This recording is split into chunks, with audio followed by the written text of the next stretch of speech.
survivors who had stared death in the face and spat back.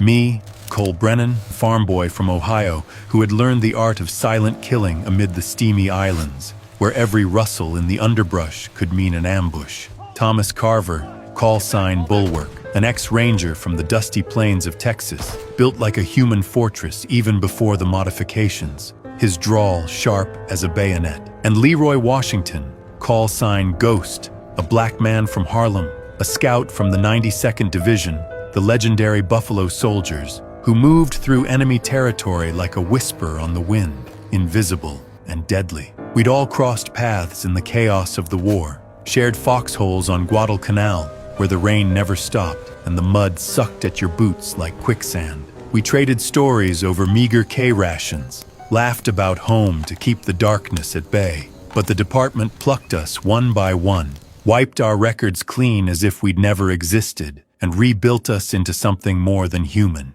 Weapons for an uncertain future. The enhancements were brutal, a far cry from the sleek digital integrations of today's synthetics. No AI chips humming in our brains, no neural links syncing us to machines. Instead, they injected us with experimental serums, genetic cocktails pilfered from Nazi labs during Operation Paperclip, amplified steroids that burned like fire in our veins. We grew taller, our frames stretching to 7 or 8 feet of solid, corded muscle wrapped around reinforced bone. Rapid cell regeneration became our secret edge. I remember taking a .50 caliber round to the thigh during an early test in a remote Nevada range, the impact like a sledgehammer, blood spraying across the sand. But I watched in awe as the flesh knit itself back together over days, leaving only a puckered scar as a reminder. Titanium prosthetics shored up the weak spots. My left arm transformed into a hydraulic beast,